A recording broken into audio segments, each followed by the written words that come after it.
রাত যখন অনেক গভীর, চারদিকে নিস্তব্ধতা, ছোট্ট এক টিনের ঘরে বসে 16 বছরের রাকিব চুপচাপ বই দেখছিল। কিন্তু তার চোখে বই ছিল না, তার চিন্তা ছিল ভবিষ্যতে।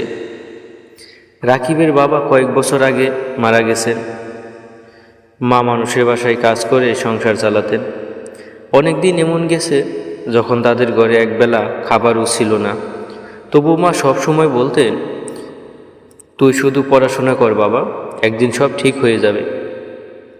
কিন্তু জীবনে তো সহজ ছিল না। স্কুলে যাওয়ার সময় অনেকেই রাকিবকে নিয়ে হাসতো, মজা করত, কারণ তার জুতো ছিল ছিঁড়া, স্কুলের ব্যাগটাও ছিল অনেক পুরনো। বন্ধুরা যখন নতুন ফোন নিয়ে ছবি তুলতে ব্যস্ত, রাকিব তখন চুপচাপ দূরে দাঁড়িয়ে থাকতো। একদিন স্কুল থেকে ফিরে সে দেখে তার মা জ্বরে কাঁপছে, ওষুধ কেনার টাকাও নেই। সে রাতে রাকিব প্রথমবার মায়ের কান্না শুনেছিল। মা ভেবেছিল রাকিব ঘুমিয়ে গেছে, কিন্তু না, সে সব শুনেছিল। সেই রাতে রাকিব সিদ্ধান্ত নিল সে হার মানবে না। প্রতিদিন স্কুল থেকে ফেরার পর একটা চায়ের দোকানে কাজ শুরু করলো। সারাদিন কাজ, রাতে পড়াশোনা, ক্লান্ত শরীর নিয়ে ঘুমিয়ে পড়তো, কিন্তু স্বপ্ন দেখা বন্ধ করেনি।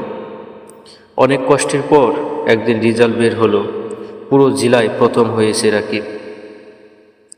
সে মানুষগুলো একদিন তাকে অপমান করেছিল, আজ তারাই হাততালি দিচ্ছে।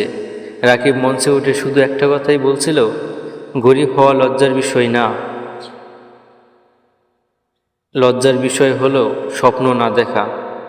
তো আজ রাকিব বড় অফিসার, কিন্তু এখন সে সেই পুরনো টিনের ঘরটা ভুলেনি, কারণ সেই ঘরেই তাকে শিখিয়েছে কষ্ট মানুষকে দুর্বল না, শক্তিশালী বানায়।